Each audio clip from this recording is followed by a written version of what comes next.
Buen día a todos. Mi nombre es Irving Ernesto Martínez Riquelme. Hoy hablaremos de teoría de las nulidades, negocio jurídico y modalidades de los actos jurídicos.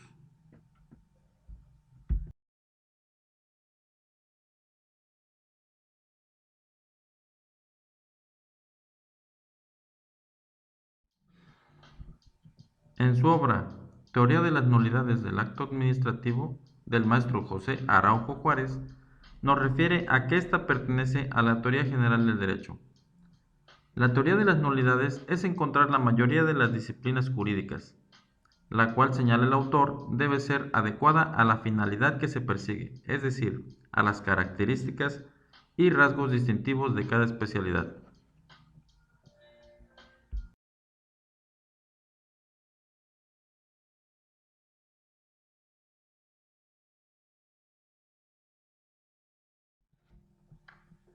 Teoría de las nulidades. Por otro lado, Araceli Miramón Parra, en su obra Teoría de las nulidades e ineficacias del acto jurídico, pone de manifiesto que la llamada teoría francesa de las nulidades considera, por un lado, los elementos de existencia del acto jurídico, así como de sus requisitos, debido a que estas características, cuando un acto jurídico no crea a plenitud sus efectos, ya sea porque no llega a generar o los genera de manera parcial, estamos hablando de inexistencia o nulidad.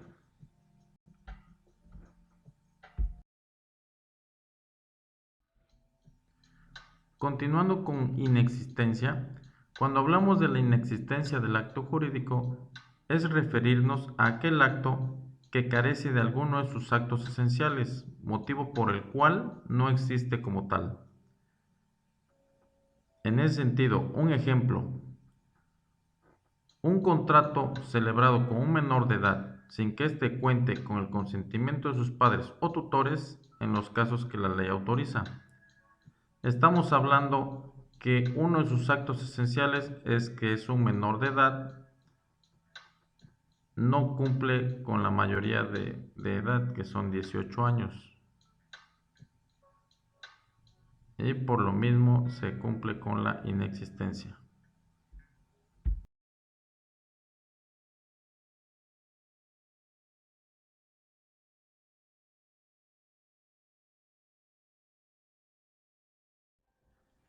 Continuando con tipos de nulidades, existen viciados o imperfectos. En lo que compete a los actos jurídicos viciados o imperfectos, motivo por el cual no se ha de producir sus efectos jurídicos o lo harán de manera provisional y por tal motivo se desecharán o destruirán. Estos se dividen a su vez en absolutos y relativos.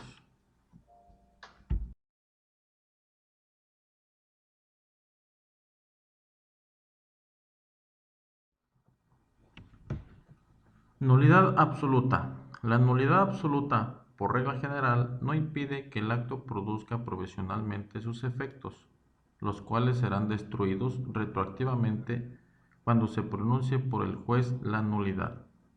De ella puede prevalerse todo interesado y no desaparece por la confirmación o por la prescripción.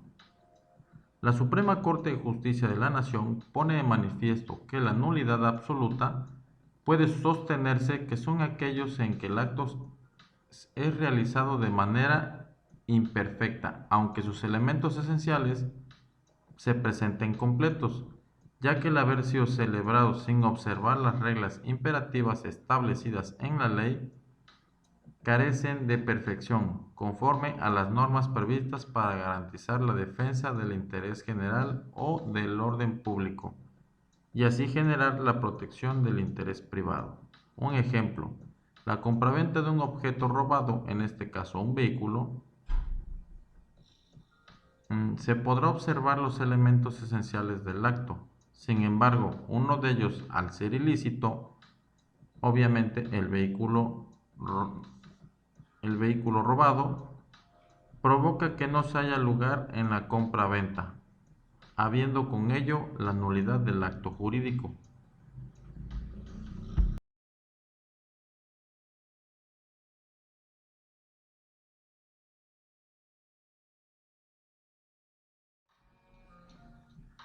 Nulidad relativa.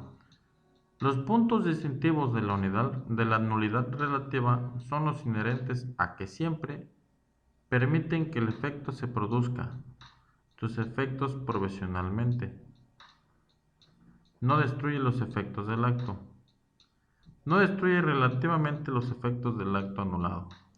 No obstante, una de sus características más importantes es que la irregularidad que lo conformó pueda ser purgada o por tanto que el acto jurídico pueda ser purgado o convalidado.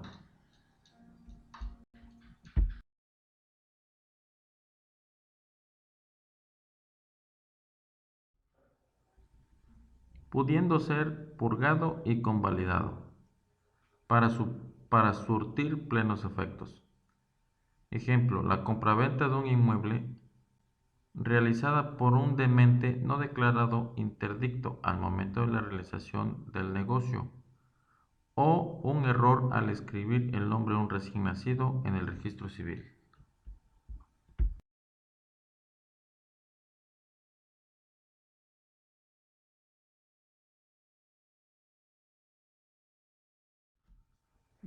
Continuando con el negocio jurídico, García Villalobos reconoce en su obra Hecho, Acto y Negocio Jurídico como aquel acto sobre su autor o autores con libertad de expresión y como reflejo de una autonomía de la voluntad.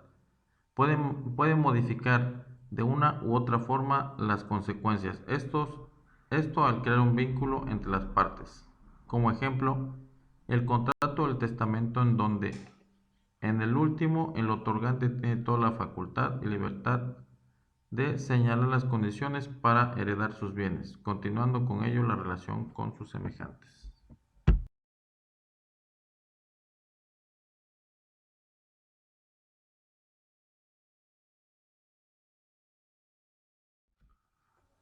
Modalidades de los actos jurídicos. No siempre son de forma pura.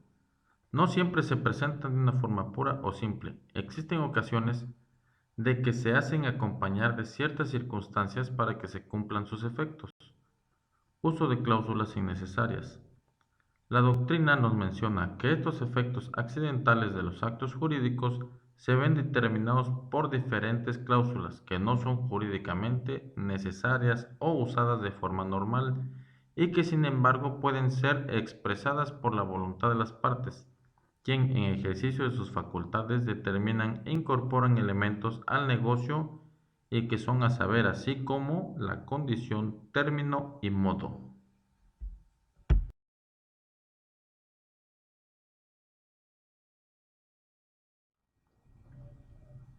Condición. La condición se produce cuando la eficacia del contrato depende de un suceso futuro o incierto. Para que pueda hablarse realmente de condición se debe dar los siguientes requisitos. 1. El suceso contemplado como condición tiene que ser posible. 2. Las condiciones no pueden ser contrarias a las leyes ni a las buenas costumbres. 3. El acaecimiento o falta de acaecimiento del suceso contemplado como condición no puede depender de la voluntad de los contratantes. La condición puede ser suspensiva y resolutoria. Suspensiva. Cuando la eficacia del contrato depende del acaecimiento de la condición, ya que hasta en tanto no se produzca el evento futuro o incierto, los efectos propios del contrato se encuentran en suspenso, sin que hayan empezado a generarse. Y resolutoria, cuando el contrato apenas celebrado genera los efectos propios como si no existiera condición, pero el acaecimiento de esta supone la ineficacia sobrevenida del contrato.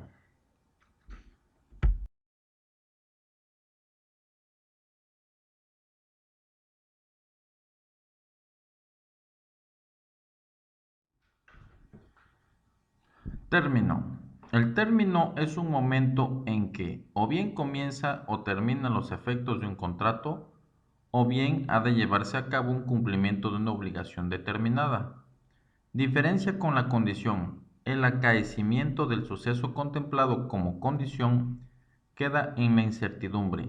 Sin embargo, el término se da por seguro, aunque no sepa exactamente cuándo se producirá. El término puede ser inicial o final. El inicial, día cierto a partir del cual el contrato genera los efectos que son propios de forma parecida a cuando ocurre en el caso de la condición suspensiva. Y final, consideración de un día cierto en que los efectos propios del contrato se darán por concluidos de forma paralela o cuanto ocurriría en el supuesto de la condición resolutoria.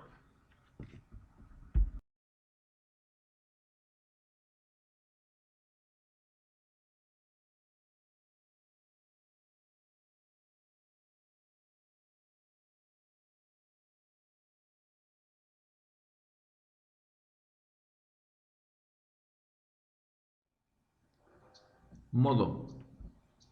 El modo consiste en una obligación accesoria impuesta al beneficiario de una determinada liberalidad por el disponente de éste, que inicialmente no afecta ni suspende la atribución patrimonial realizada con carácter gratuito, ni lo convierte en onerosa. Por ejemplo, quien regala una finca a su sobrina, le impone la carga de regular una cesta de Navidad a cada uno de los campesinos que prestan servicio en ella.